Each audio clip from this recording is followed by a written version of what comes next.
Bonjour à tous et bienvenue sur ce deuxième épisode du podcast sur la préparation physique des cavaliers. Aujourd'hui, je suis accompagnée de Benoît Valentin. Donc, on va parler de prépa physique. C'était un sportif de haut niveau avant, donc il va nous expliquer un peu la routine qu'il avait et on va comparer ça aux routines des cavaliers. Maintenant, Benoît fait du cheval. Donc, Benoît, je te laisse te présenter. Salut Maude, merci pour l'invitation. Moi je m'appelle Benoît Valentin, je suis on va dire jeune cavalier, ça fait pas longtemps que je monte à cheval. Avant je faisais du haut niveau en ski, donc je faisais du ski freestyle en halfpipe. Donc pour ceux qui connaissent pas, c'est un peu comme les rampes de skate, quand on voit les U là en rampe de skate, c'est pareil en ski, on enchaîne 4-5 figures sur la neige. Donc c'est et du ski et des acrobaties. Et voilà, j'ai fait du haut niveau pendant une dizaine d'années dans ce sport-là. Ouais. Au niveau, c'est olympique et championnat du monde et tout ça, c'est Ouais, ça? j'ai couru les Jeux Olympiques à Sochi, j'ai fait des championnats du monde, des Coupes du monde. Voilà, donc on est dans le vrai haut niveau. Je précise parce que voilà, la première fois qu'il m'avait dit ça, j'avais pas vraiment compris ça. Donc, donc voilà, on a un vrai sportif avec nous, donc c'est génial. Ancien. Ancien, mais bon. Donc du coup, maintenant, tu vas nous présenter un peu, nous expliquer la routine que vous aviez au niveau de la prépa physique, donc aussi bien sur la durée, puis on parlera après de l'échauffement. Donc, est-ce que ça consistait de faire que du ski? Est-ce que vous faisiez autre chose à côté? Non, la majorité, alors chaque sport a sa préparation physique, on va dire, mais nous, dans le ski, la majorité de la programmation, c'était de la préparation physique. On passait plus de temps à se préparer physiquement qu'à skier, en fait, au final. La préparation physique, c'est toute l'année. On avait 3 semaines, un mois de vacances au mois de mai. On reprenait fin mai. Et avant même de chausser les skis, il y avait déjà un bloc de préparation physique de 5 semaines. Et ensuite, ça nous suivait principalement jusqu'au mois de novembre. Et même l'hiver, on continuait à faire de la préparation physique en complément du ski pendant les compétitions, entre les compétitions. La préparation physique, ça comprend plein de choses, hein, mais ça comprend principalement le cardio, la muscu. Voilà, c'est un peu les deux gros pôles de la préparation physique qu'on faisait. Et après, on vient y agrémenter plein de choses. On venait y agrémenter plein de choses au milieu. Ok, et les séances de prépa, par exemple une séance en salle de sport ou quoi, ça durait combien de temps? C'est variable, ça dépend du moment de l'année. On va dire les séances sont plus courtes quand on skiait, quand on était sur des zones de ski. Mais quand on était à la maison, on s'entraînait globalement du lundi au vendredi, 2 séances par jour, une le matin, une l'après-midi. Et c'était entre 2 heures et 2 heures et demie à chaque séance, on va dire à peu près. En salle de muscu, on passait entre 2 heures et 2 heures et demie, et en cardio, ça a été environ 2 heures, échauffement, tout compris, quoi. Ok, et du coup le week-end, quand vous aviez, soit vous étiez en compète, soit c'était repos ou comment ça fonctionnait? Alors ça dépend. L'été c'est repos principalement. Et après quand on rattaque le ski à partir de la mi-automne et tout l'hiver, il n'y a pas réellement de rythme. On n'a pas de semaine, week-end. On peut concourir les week-ends, on peut concourir en semaine, on peut être en stage. Ça dépend de la météo. Il y a des fois on est sur un site d'entraînement, il fait mauvais, donc on doit s'adapter. On fait de la prépa physique parce qu'on peut pas skier. Et le lendemain, finalement on peut skier parce qu'il fait beau. Donc tout est toujours adaptable. Ok, et par contre vous aviez quand même un jour de repos fixe dans la semaine ou vous aviez jamais de repos? On avait un jour de repos fixe.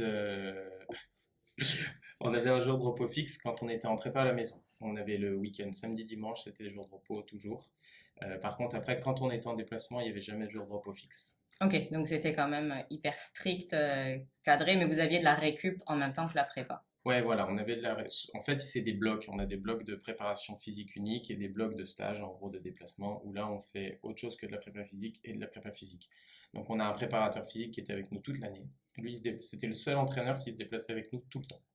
Et lui, il adaptait un peu selon ce qu'on faisait sur les skis, selon notre forme. Il adaptait aussi à notre personnalité. Il y a des blocs qu'on fait tous ensemble parce qu'il faut construire de la force. Et ensuite, à la mi-saison d'été, par exemple, on faisait des tests pour savoir où étaient nos forces et nos faiblesses. Et ensuite, on travaillait un peu différemment selon nos forces et nos faiblesses. On adaptait à l'individualité. Ouais, donc par exemple toi et tes collègues qui étaient dans la même catégorie que toi, vous aviez pas du tout les mêmes prépas. On avait une trame semblable par rapport à notre sport, à ce que notre sport exige. En gros, c'est ça. En gros, on définit ce que le sport demande, quel athlète parfait pour ce sport. On essaie de construire ça et ensuite, par rapport aux morphologies, on s'adapte. Et du coup, c'est à ce moment-là que, ouais, on prenait des routes différentes. Il y a des fois, moi, j'avais besoin de renforcer plutôt l'ischio à droite, alors que mes collègues avaient des bons ischios, ils renforçaient autre chose. Enfin, voilà, on était sur de l'adaptabilité comme ça. Ok. Et pendant ces prépas, est-ce que tu as eu beaucoup de blessures ou pas? Pendant la prépa? Ouais, vraiment pendant les prépas. Est-ce qu'il Non, y a eu des cas? Non, jamais. non, c'est très rare d'avoir des blessures. Enfin, ça arrive. Ce qui peut arriver pendant une prépa physique, c'est de se tordre la cheville en courant, quoi, ou de tomber en vélo, ou des choses comme ça. Mais globalement, non, c'est plutôt à ski. Ok. Et vous étiez suivi par des kinés aussi, je suppose? Ouais, les kinés, ils étaient avec nous sur tous les déplacements. Ok. Donc dès qu'on partait au ski ou sur un déplacement autre que ski, parce que des fois on s'entraînait en acrobatie, là on avait toujours des kinés avec nous, enfin des kinés, un kiné ostéo. Mais quand on faisait la prépa physique à la maison, en fait, il y a un ostéo qui est détaché au pôle France, là où on s'entraîne, qui vient 2 ou 3 fois et on peut le voir dans la semaine. C'est pas le kiné du groupe, mais c'est le kiné en gros des équipes de France de ski, quoi. Ok. Donc, On est quand même suivi ouais. régulièrement en Si ostéo. après une Ouais, ouais, ouais. prépa ou quoi, t'avais mal quelque part, tu vas voir le kiné et c'est réglé. Exactement. Ok. Ouais, on a un staff très très structuré entre médecins, entraîneurs de ski, entraîneurs physiques, kinés, les gens qui préparaient les skis. On pourrait apparenter au groom en fait. Ouais. Non mais Mais c'est ce que j'allais c'est dire. ça, c'est le parallèle. Malheureusement, les groupes, ils sont pas formés en kiné ni rien et c'est ça qui est dommage, ouais. Ouais, non, non, mais Mais après, ça, on va en parler. Mais du coup, c'est vrai que c'est là où nous, on fait attention à nos chevaux. Là, on fait voir l'ostéo, là, on fait voir le kiné et tout ça. Et par contre, le cavalier, il passe très souvent à la trappe. ouais, ça c'est vrai que encore une fois, ça fait pas longtemps que je suis dans le milieu, mais de ce qu'on voit dans les cavaliers amateurs que j'ai pu fréquenter, il y a personne qui, c'est vrai, s'entretient lui-même. On pense à venir monter son cheval le soir pour qu'il travaille, pour qu'il fasse ci, pour qu'il se remuscle le dos, etc. Mais on voit personne travailler. Puis un peu moi-même le premier, j'avoue que je fais plus de muscu, plus de prépa physique pour monter à cheval, ce qui est une erreur. Mais ouais, ouais, ouais, les cavaliers font pas la démarche, quoi. Ouais, et alors, toi, tu dis, tu fais plus de prépa physique, mais pourquoi? Est-ce que tu penses que c'est parce qu'un cavalier travaille moins, que c'est moins physique, ou est-ce que c'est parce que tu fais plus du haut niveau, ou... Alors, une chose est sûre, c'est que c'est moins physique. Le sport équestre est moins physique parce que c'est quand même le cheval qui fournit le plus d'efforts. Et tu es Mais sûr de ça? alors, alors je vais déployer ce que je pense.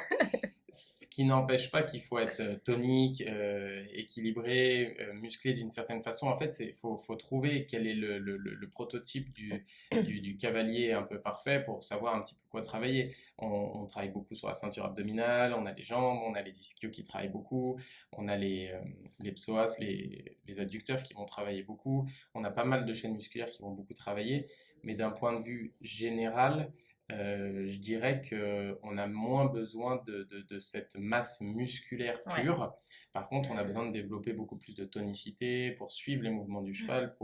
Et c'est surtout presque, enfin, de ce que je ressens, la chose la plus primordiale, c'est presque la proprioception et Ouais. les repères dans l'espace. Ouais, la La coordination. Ouais. coordination, voilà, ces choses-là sont presque le savoir où on est, comment on est sur le dos du cheval, etc., etc., et tenir en place et pas passer devant, pas être trop derrière, pas être trop sur le côté, etc., avoir une bonne connaissance de son corps et de savoir où on se situe dans l'espace, quoi. Ouais, bon, ça, en soi, tu avais besoin de le savoir aussi pour faire tes Ah bah, acrobaties, bien parce que... sûr, oui, non, moi c'est un truc que j'ai appris, etc., mais je pêche Mais est-ce que tu penses, du coup, que encore ça à t'a cheval. aidé, par contre, en tant que cavalier, justement, le fait d'avoir à se repérer dans l'espace quand tu es dans les airs pour faire tes acrobaties, est-ce que tu penses que ça t'a aidé à cheval? Ah, c'est sûr. Je pense que tout ce que j'ai fait avant m'aide à cheval au quotidien.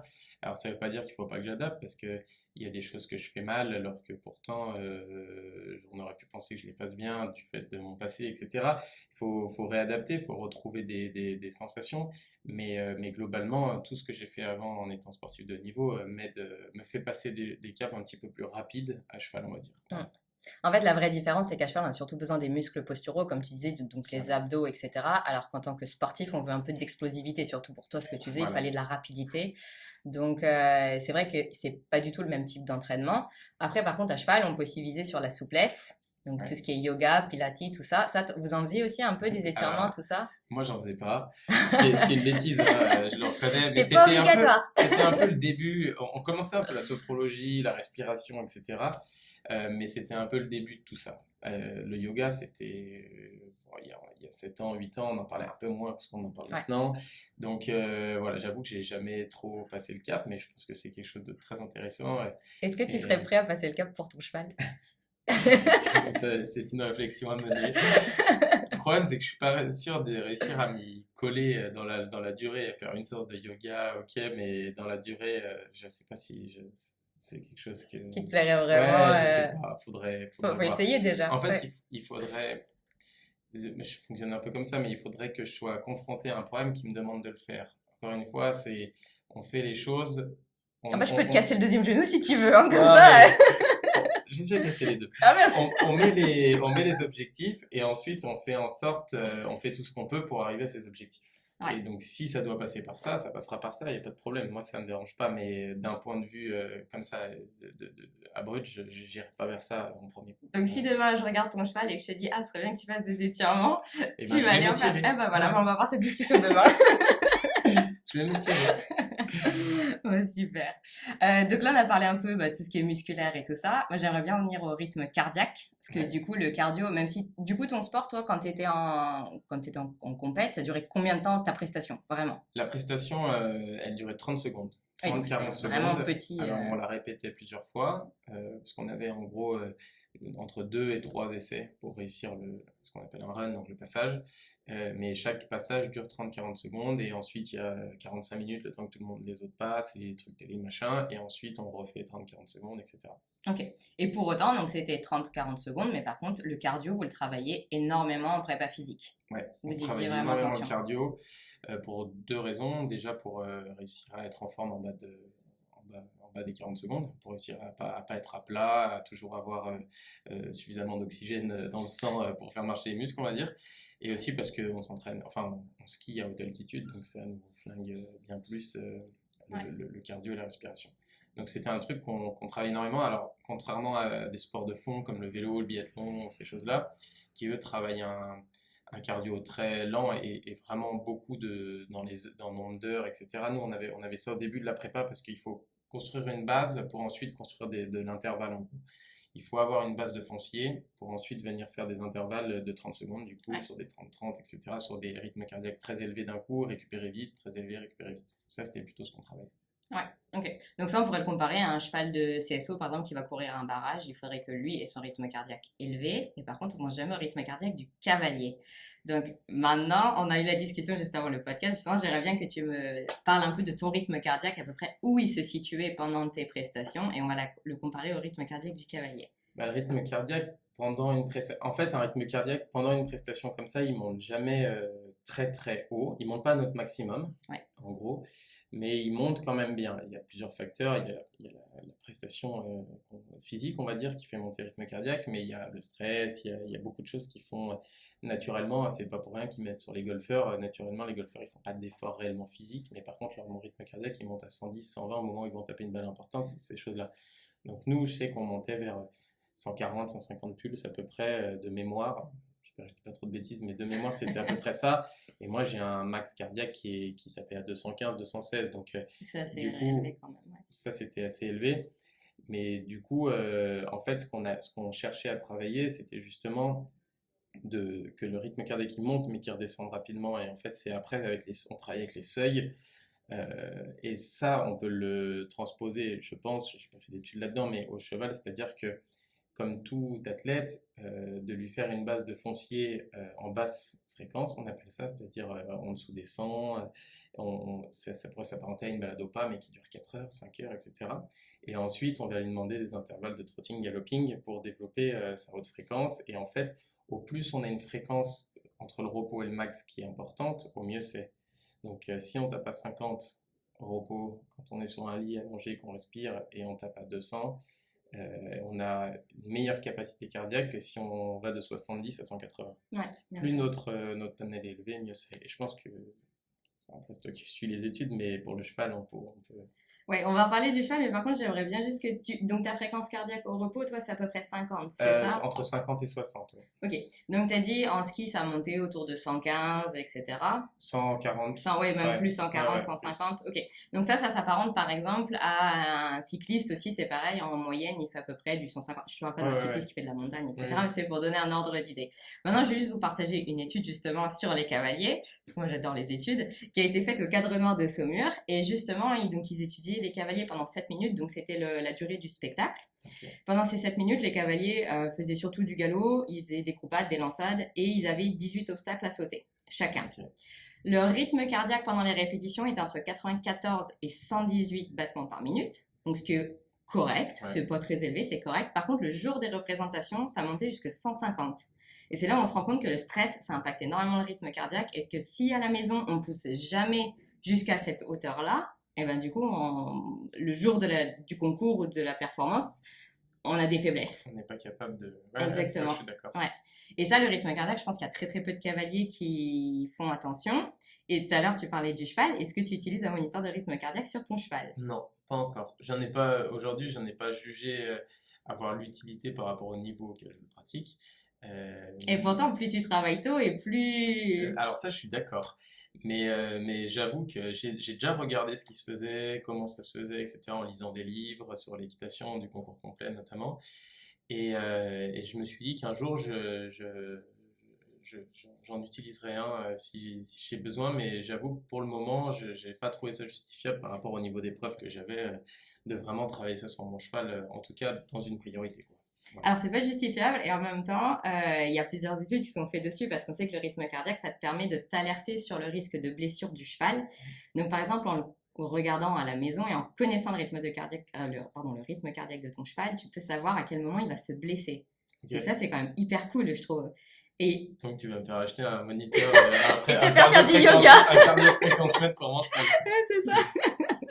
Non, mais bon, c'est vrai que c'est hyper intéressant. Et du coup, pour la récup du cheval, on sait aussi, quand tu parlais de travail d'intervalle et tout ça, on sait qu'un cheval, normalement, si on regarde son rythme cardiaque, en 1 minute, il doit redescendre en dessous des 100 battements par minute. Si il n'arrive pas à redescendre en dessous de 100 battements par minute, on sait que c'est qu'on a poussé trop loin et qu'il n'était pas prêt à le faire. Pour ça, ouais. Et ça, c'est pareil, ça peut être un super indicateur, peu importe le niveau qu'on fait. Et là, on parle de complet, mais en dressage, c'est pareil. Les chevaux de dressage ont des rythmes cardiaques qui montent très très haut. Ok. Parce que même si on leur demande du travail de posture, par exemple du piaffe, au moment du piaffe, le cheval il va avoir besoin d'énormément d'oxygène pour réussir à faire travailler ses muscles posturaux. Parce que les muscles posturaux travaillent essentiellement en aérobie, donc avec de l'oxygène. Donc le cœur, il va devoir pomper à mort pour réussir à justement irriguer tous ses muscles. Donc le dressage, alors c'est sûr que ça monte un petit peu moins haut que les chevaux de complet, mais ça monte quand même assez haut. Ok. Ouais. Et ça, c'est vrai que le rythme cardiaque, on n'y pense pas souvent. Et il y a beaucoup de petits moniteurs de fréquence qui sont en train de sortir. Et il y en a un justement qui est testé sur... Bon, on fait une aparté, on parle plus du tout de prépa physique du C'est pas cavalier, grave, vas-y. désolé, mais...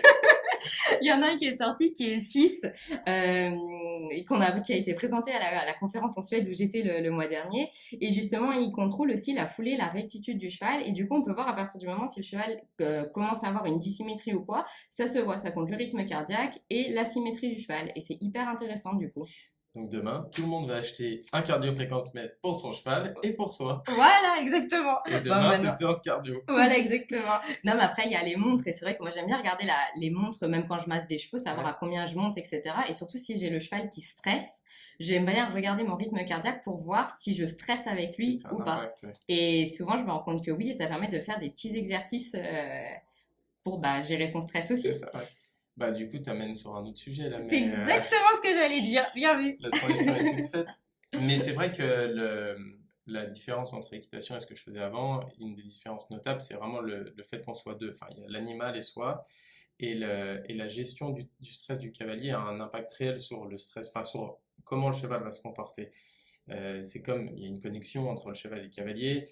Le mental du cavalier est assez prépondérant dans comment le cheval va se comporter. Vraiment, je trouve que quand le cavalier au-dessus, il est détendu, c'est un grand mot parce que tout le monde a du stress, mais en tout cas, Que le stress, ça peut arrive. être bon aussi. Ça Il y a fait du bon l'adrénaline. stress, ça c'est vrai, il y a du bon stress.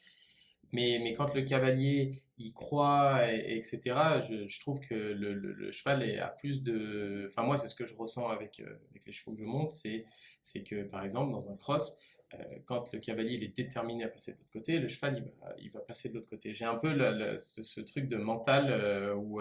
Tu iras. Bah non, mais tu es un peu en mode guerrier. Et si tu te poses pas la question de savoir s'il va Ouais. s'arrêter, s'il va dérober ou quoi, il n'y a pas de question qui se pose. Il y a une seule voie, elle est là et il faut y aller, quoi. Donc après, il faut techniquement avoir toutes les choses en place pour que ça marche. Et je dis pas que ça marche avec tous les chevaux parce qu'on ferait mentir. Il y a des chevaux qui sont des cas particuliers. Mais globalement, tout ça pour dire que la connexion du mental du cavalier avec le cheval, elle est quand même importante. Et ça, c'est intéressant à cheval et je le découvre beaucoup plus que ce que je faisais avant. Ouais. Parce qu'avant, c'était ma tête avec mes jambes, quoi. C'était pas Ouais. pareil. Et là, il faut être aujourd'hui, connecté à autre il y a un chose. animal, voilà. Ouais. Et vu qu'on parlait du rythme cardiaque, justement, je lisais une étude justement hier qui est sortie en 2019 qui disait qu'un cheval, même si vous êtes dans l'écurie, donc dans le box d'à côté du cheval, si vous êtes seul avec le cheval, le rythme cardiaque du cheval va, alors il va pas se baser, c'est-à-dire qu'on a quand même des rythmes cardiaques différents, mais l'intervalle cardiaque du cavalier et du cheval vont se synchroniser en fait. Okay. Et ça, je trouve ça hyper intéressant parce que c'est-à-dire que quand on est à cheval, on fait vraiment corps à corps avec le cheval. Et si on stresse, bah forcément, le cheval va stresser aussi parce qu'il va le sentir et donc on va avoir peut-être des résultats différents. Je suis en accord avec ça. Bon, bah, très bien. Je peux rien rajouter, j'ai pas lu d'études, moi je parle juste avec ce que je connais, ce que je ressens. En plus de la prépa physique, je pense que une des clés à cheval, c'est vraiment le mental. C'est la capacité à gérer son stress, la capacité à gérer sa peur. Parce qu'il y a beaucoup de cavaliers qui ont peur.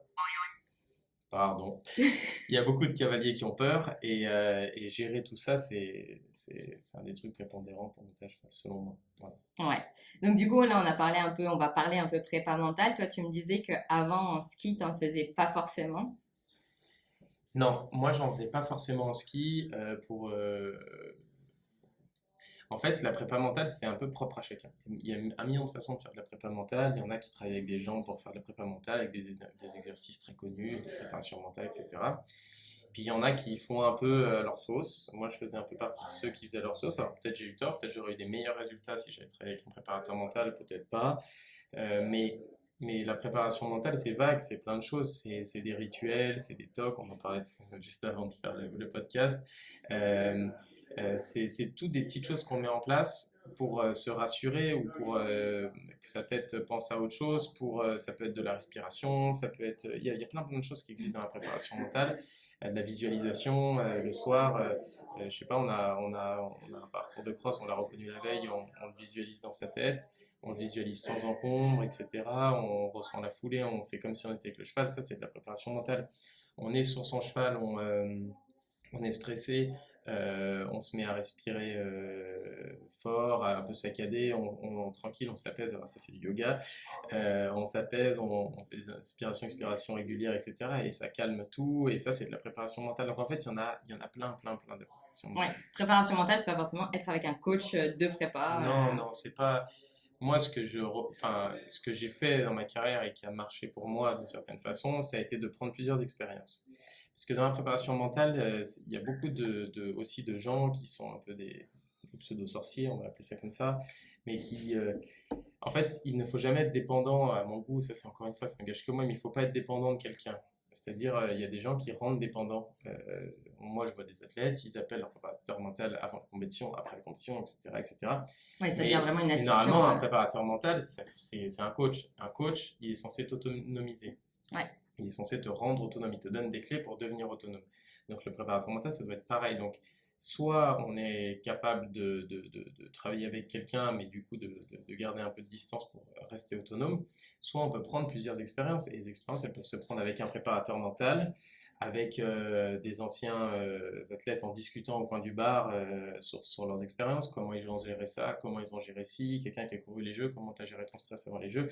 Et toutes ces expériences, eh ben, on s'en sert et on s'enrichit de ces choses-là pour ensuite créer notre propre fonctionnement. Et je raconte une anecdote parce que ça m'a été dit, mais du coup c'était un monsieur qui s'appelle Edgar Gros-Piron, que beaucoup de gens connaissent quand même, qui m'a dit ça. Il m'a dit, si tu veux savoir, il faut tester. Et pour tester, en gros, il faut arriver en compétition. Là, une compétition, tu en arrives en ayant rien à faire et tu vois comment tu réagis. Une compétition, tu te stresses à mort et tu vois comment tu réagis. Et ainsi de suite. Et en fait, tu fais des expériences comme ça. Alors, tu vas rater des compétitions, il faut être prêt à en rater. Mais à un moment, tu vas trouver ce qui marche et tu vas pousser là-dedans. Parce qu'il y a des gens qui ont besoin d'être détendus, d'avoir le sourire, rigoler une minute avant de rentrer en piste. Et il y en a d'autres, ils ont besoin d'être focus une heure avant, avec de la musique dans les oreilles, détendre avec de la musique. Il y en a, ils ont besoin d'être avec leurs chevaux. Il y en a, ils ont besoin de faire leur détente un peu à part. Il y a plein de choses qui peuvent se faire, mais il faut juste trouver son chemin. Ouais. Ce qui marche pour le cavalier du box d'à côté ne marchera pas pour nous. Ouais. Voilà. Et ça, c'est important, d'autant plus qu'il y a le cheval aussi à prendre en compte. D'autant plus qu'il y a le cheval. Après, moi, je reste persuadé que quand on est bien et en accord nous-mêmes, le cheval, il va aussi ressentir tout ce truc-là. Il va s'adapter à... Ça, je me trompe, c'est ma jeune expérience qui me fait parler, mais je me trompe peut-être, mais je sais pas pourquoi moi je le ressens comme ça, c'est que si le cheval il va s'adapter au cadre que je lui donne un peu et à l'habitude que je vais lui donner sur comment je vais lui donner. Moi, j'aime bien ta vision des choses là parce que c'est un point très important qu'on oublie, c'est qu'on prend soin de nos chevaux tout le temps, mais pas assez soin des cavaliers, de nous-mêmes, et que du coup, bah, toutes nos émotions, tout ça, bah, elles ont un lien avec le cheval et ça peut être un lien négatif aussi si on n'arrive pas à se... À se cadrer, ouais, Ouais. bien sûr. C'est ça. Et avoir une routine, bah, sur tous les chevaux. Après, bon, je sais pas comment c'était dans le ski, mais bon, les cavaliers en concours, on a tendance à faire la fête, donc ça part un peu dans tous les sens. Ouais, Donc, ouais, il y a ouais. ça aussi qui vient impacter bah, l'effet concours qu'on n'a pas à la maison. Donc, Ouais, il y a plein de choses qui se... Pour avoir fait quelques concours, j'ai vu comment ça se passait, surtout au niveau amateur. Bah, après, on est là pour du loisir, on est là pour s'amuser, donc il faut s'amuser. Mais oui, oui, il y a un pas. Après, si on veut faire de la performance, quand on veut vraiment faire de la performance et du haut niveau, c'est de la performance. Donc tout est mis en œuvre. Ça n'empêche pas qu'il faut faire du bien-être à son esprit. Si on a envie de boire une bière, on peut la boire, etc.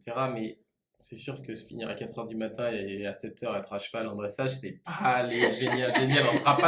C'est parce qu'on sera pas le plus performant du monde en faisant ça, quoi. ah non, Voilà. ça c'est Ça, sûr. c'est clair. Ouais, ouais. Et du coup, est-ce que tu penses que les cavaliers, on aurait tendance à prendre peut-être le sport un peu plus à la légère parce que justement, on est amateur? Je sais pas, en ski, il doit bien y avoir enfin, des compètes amateurs aussi, je suppose, ou pas Ouais, il y forcément? a, mais et c'est moins développé que le cheval. En ski, t'es jeune, tu suis un cursus, et en fait, après, si tu as tous les niveaux, tu sors du cursus. Ok, Il y a pas réellement il y a un des cursus citadins un peu parallèle, mais c'est beaucoup moins développé que le cheval. Le ouais. cheval, il y a vraiment beaucoup d'amateurs qui font ça vraiment pour leur loisir, etc. Après, je pense que c'est chacun, avec les objectifs qu'on se fixe, encore une fois, c'est une question d'objectif. Si notre objectif, c'est d'aller en concours avec les copains, passer un bon moment, puis si on gagne, tant mieux. Si on gagne pas, on a quand même passé une bonne journée, etc. On a juste eu envie de prendre du plaisir sur le cross. On n'aime pas le dressage, mais on aime bien le cross. Donc, du coup, voilà, peu importe. Mais après, si on a envie de se fixer des objectifs un peu plus élevés, il faut toujours se donner les moyens de les réaliser. Et c'est sûr que on se donne plus les moyens. Je prends un exemple tout bête, on se donne plus les moyens de les réaliser en arrivant la veille du concours, en installant le cheval, que tout soit prêt pour le lendemain. Le lendemain, en passant de dressage à 7h30, tout est prêt. Qu'en partant à 3 heures du mat, en ayant conduit 4 heures avec un cheval derrière, en arrivant un peu en retard, le temps de décharger, on jette la selle sur le cheval, le cheval il est pianté depuis la veille, etc. Et du coup, on est un peu dans un truc de panique. On met moins les chances de son côté pour de la réussite que si on fait ça après. Ça coûte cher d'arriver la veille. Enfin, il y a plein de paramètres à prendre en compte selon moi, mais c'est encore une fois, c'est là où on met la jauge de ce qu'on veut faire, quoi. Ouais. Et tu as parlé du matériel du cheval, moi, j'aimerais bien parler du matériel du cavalier, parce que du coup c'est pareil, dans le monde du cheval on a tendance à acheter une bombe, des bottes parce qu'elles nous plaisent et tout ça. J'imagine qu'en ski tu avais des skis bien précis, que tu Mhm. choisissais avec attention. Est-ce que Ouais. quand tu as acheté ta bombe, tes bottes et ton gilet, etc., tu as mis le même... Ah bah, d'une, j'ai pas la même connaissance à cheval qu'en ski, donc c'est dur pour moi, mais j'ai acheté des choses qui me correspondaient. Alors, il faut savoir que quand on est un mec dans le cheval, on achète un peu ce qu'il y a, parce qu'il y a rien. À part des strass à paillettes chez les Sam Shield, des machins pour les bombes, c'est l'enfer. J'ai fait Équitalion, j'ai cherché une bombe pendant 2 jours, j'ai jamais trouvé. La seule que j'ai trouvée, elle se faisait plus. Donc, au bout d'un moment, on prend ce qu'on a. Non, mais plus sérieusement, après, moi, j'ai pas assez d'expérience pour vraiment savoir. J'ai pris des choses dans lesquelles j'étais confortable dedans, qui étaient sécuritaires, et voilà, et ça me va bien comme ça. Ok, intéressant, intéressant. On va parler d'un tout autre sujet, c'est l'alimentation du cavalier. Est-ce que quand tu étais skieur pro, du coup, vous aviez des régimes alimentaires hyper précis, particuliers ou pas du tout? Ou c'était raclette et fondu? Non, c'était pas raclette et fondue, non, pas du tout. On n'avait pas de régime particulier, mais forcément, il y a des périodes où on essayait de faire attention. On a même eu voyager avec un cuisinier pour bien manger, avoir des repas équilibrés, etc. On ne s'occupe pas de ça. Sur les gros déplacements, pendant plusieurs mois, des fois on partait un mois et demi, 2 mois en déplacement. Donc là, on avait souvent un cuisinier avec nous, surtout sur la fin. Mais on n'avait pas de. C'est pas comme les sports de fond où ils ont vraiment besoin d'avoir un régime particulier, etc. Nous, c'était des sports de une un peu plus, on va dire, confidentiels, donc un peu moins travaillés à ce niveau-là. Mais surtout, sur des sports de 30-40 secondes, l'alimentation a pas un impact énorme Ouais. sur notre performance. Nous, la performance, elle a été vraiment technique plus que physique, presque, dans un sens. Alors après, ça se lie l'un avec l'autre. Mais non, on essayait de pas manger n'importe quoi. On n'allait pas au McDo la veille, des compétitions, des choses comme ça. Mais voilà, il n'y avait pas de choses particulières. Ok. Et maintenant, est-ce que tu vas au McDo la veille des concours? Ah, ça m'arrive, ça m'arrive. Maintenant, la différence, c'est que je pense pas à ces choses-là parce que le monter à cheval n'est pas mon métier, c'est pas Ouais. mon gain. Mon monter à cheval, c'est mon loisir. À partir du moment où c'est mon loisir, si j'ai bu 3 bières la veille, mais par contre, j'ai fait l'erreur de boire trop avant le concours et maintenant je le referai plus parce que c'était trop dur le lendemain. Ah, c'est Donc dur ça, je hein, quand ça referai te plus. remue un peu dans le ventre et tout. Ouais, et puis même, moi j'aime le concours, j'aime la compétition. Alors je dirais pas aujourd'hui que je fais vraiment un concours pour gagner, etc. Pour le moment, c'est pas le cas parce que je vais en concours pour me former, pour apprendre, pour plein de choses. Mais j'aime bien faire le meilleur de ce que je peux faire et c'est sûr que quand j'ai pris une caisse la veille, c'est trop dur donc maintenant je le fais moins. Tu Voilà. m'étonnes. Dur quand tu vois pas les obstacles. Hein. Bah écoute, je crois qu'on a parlé d'à peu près tout. Prépa, si on peut parler de l'échauffement, maintenant vraiment purement l'échauffement avant Ouais. tes épreuves de ski, parce que prépa physique, ça comprend le travail en amont sur la durée, sur la Mhm. saison, mais il y a quand même l'échauffement qui est hyper important le jour J, Et il y a l'échauffement, il y a la récupération post-épreuve, évidemment. Ouais. donc il y a toute la partie échauffement qui est très complète avec des exercices posturaux, etc. C'est un peu de la souplesse, on vient chercher, je sais pas, on vient chercher toutes les limites du dos, etc. On vient échauffer un peu les muscles profonds. Ton échauffement, toi, du coup, tu le faisais pas forcément sur des skis. Genre, tu montais sur les skis juste avant de faire ton... Non, alors il y avait un échauffement d'abord physique hors ski, dans Ok. une salle avant de mettre les chaussures de ski, etc. Là, c'est vraiment l'échauffement où on vient mobiliser, c'est de la mobilité, on vient mobiliser le corps beaucoup, etc. On peut commencer à monter un peu en cardio, doucement sur la fin de l'échauffement, pour se mettre un peu dedans. Ensuite, on met les skis. Et après, on a un second échauffement à ski, qui est un échauffement un peu plus, qui était pour moi un échauffement un peu plus technique, qui est commencer les premières figures, les prémices, etc. Et qui se finit sur les figures qu'on va faire. Et ensuite, la compétition va attaquer. Et ça s'accorde à la détente, en gros, grosso modo. Mais il y avait un échauffement avant détente, comme si on pouvait le comparer au cheval, c'est qu'il y a la détente, c'est en action, et il y avait un échauffement avant l'action, quoi. Sauf qu'avant l'action, en cheval, on le fait pas vraiment. Avant l'action, à cheval, je pense que je suis pas sûr qu'il y ait beaucoup de cavaliers qui s'échauffent. Non. Ouais, on s'échauffe pas. Comme on fait pas enfin, en tout cas, j'ai jamais entendu parler de ça, de gens qui font des récupérations après avoir monté à cheval, monter sur un vélo pendant 20 minutes, faire tourner les jambes, etc., etc. Ça, on fait pas parce qu'en fait, je pense qu'on se base surtout sur notre respiration et rythme cardiaque. Et vu qu'après un effort, on fait marcher le cheval, bah nous, ça redescend en même temps. Et puis on Exactement. descend, et puis c'est tout. Sauf que nous, on marche pas. Ouais. Ça, Et c'est pour le coup, vrai. tu vois, il y a un truc que je fais tout le temps, c'est que post-cross, bah, je continue à faire trotter le cheval, etc., jusqu'à un certain point. Et à partir du moment où le cheval il passe au pas, je descends toujours et je marche avec le cheval. Ça, c'est bien. Faudrait que tous Voilà. les cavaliers Alors, fassent je le ça. fais pas dans un souci de récupérer moi, je le fais dans un souci de. Il m'a eu assez longtemps sur son dos, donc pour la fin, Tu peux faire l'effort de je peux marcher. faire l'effort de marcher un peu et de laisser mon cheval marcher sans les Ouais. 72 kilos que je fais. Il a pas le McDo de la veille à porter comme ça. Mais voilà. Mais je pense que d'une certaine façon, c'est bien aussi pour nous de marcher après l'épreuve et voilà, de faire redescendre tout ça, quoi. Ouais, carrément. Et du coup, avant, tu disais que tu étais suivi par des kinés et tout ça. Ouais. Kinés, ostéo, etc. Est-ce que tu continues quand même un peu maintenant? Parce que du coup, tu as eu plusieurs accidents. Mhm. Si tu veux nous dire ce que tu as eu un petit Bah, peu. j'ai eu plusieurs accidents, mais la majorité c'était les croisés, la blessure du skieur. Donc j'ai eu Ouais. les deux croisés, ménisque, cartilage, un peu tout ce qui va dans le genou, quoi. Donc à 30 ans, tu as déjà 70 À ans. 30 ans, j'ai beaucoup de mal à tenir en équilibre longtemps à cheval parce que mes genoux sont trop rouillés. Il y a un peu plus tard que 2 jours, il y a ma coach qui me disait, qui m'a fait faire une séance d'équilibre et où j'ai subi parce que c'est dur avec les genoux, quoi. Ouais. Mais bon, c'est comme ça. Mais ouais, on voyait le kiné. Et puis nous, c'était un suivi kiné très régulier parce que quand on était sur les skis, on voyait le kiné, enfin, kiné, ostéo, ils faisaient les deux tous les jours.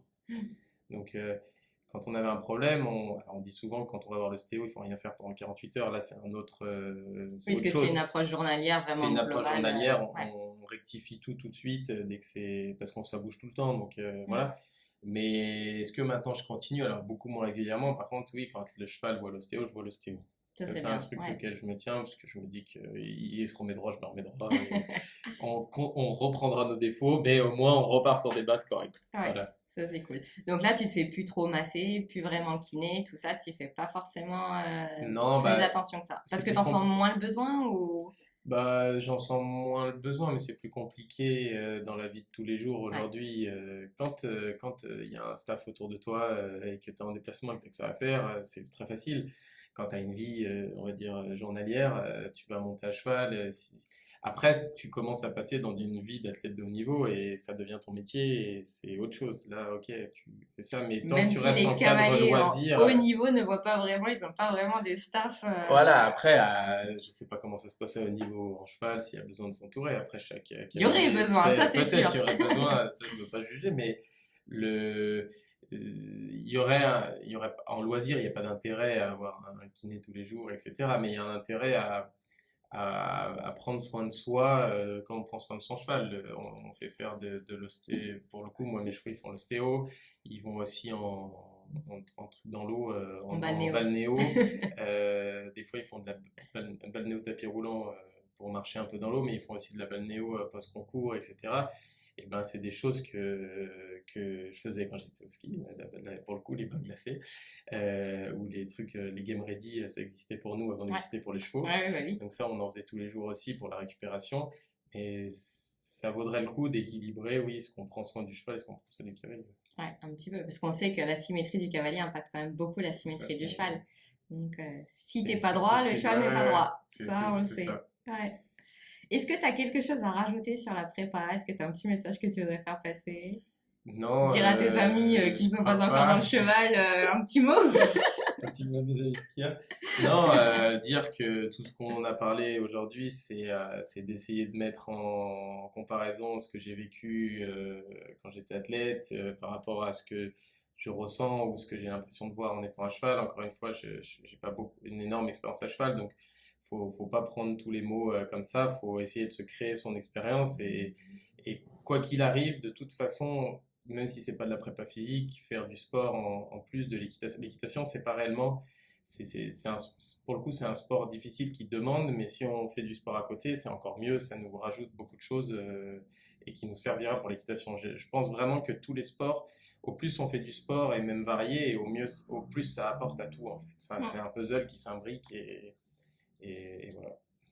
Bon, bah, merci bien. Moi, j'ai beaucoup aimé surtout la différence entre sportif de haut niveau et amateur. Ouais, Parce que c'est vrai que moi, j'ai travaillé beaucoup dans le haut niveau à cheval, du coup, et ben, mes amateurs, parfois, je les considère comme des cavaliers de haut niveau et il faudrait que, tu vois, leur laisser un peu plus de mou et pareil pour leurs ouais, chevaux. Et on m'a déjà fait la réflexion quand j'en parle avec des collègues, ils me disent, oui, mais là, tu parles haut niveau et c'est juste, c'est des c'est ça. amateurs, donc c'est moins grave. Il y a des choses, en fait, pour moi, il y a des choses il y a des détails qu'on va chercher quand on fait du haut niveau qu'on n'a pas besoin d'aller chercher quand on est amateur. Parce que sinon, il y a tellement de détails possibles à affiner, c'est pareil en ski, hein. Quand tu viens affiner le moindre sanglon, le moindre truc qui va avoir une différence sur le cheval, etc., c'est des choses qui, à un niveau amateur, ne peuvent pas parler. On n'en est pas à réfléchir à ça. Il y a plein de choses à voir avant, il y a plein de choses à faire avant. Et le jour où on devra faire attention à ça, on fera attention à ça. Mais si aujourd'hui, quand on est amateur, on fait attention à tout, bah on se perd en fait, je pense. Ouais. Enfin, moi, je le ressens comme ça. Et si je devais faire attention à tout, je finirais par me perdre. Tu dors plus la nuit parce que tu te poses la question sur le moindre truc. Est-ce que ma bombe, elle n'était pas 10 degrés trop en avant ou 10 degrés trop en C'est pour arrière? ça Non, que mais tu te penchais à gauche. c'est con, Ça, moi, j'ai jamais pensé, tiens, mais on va faire une étude c'est, là-dessus.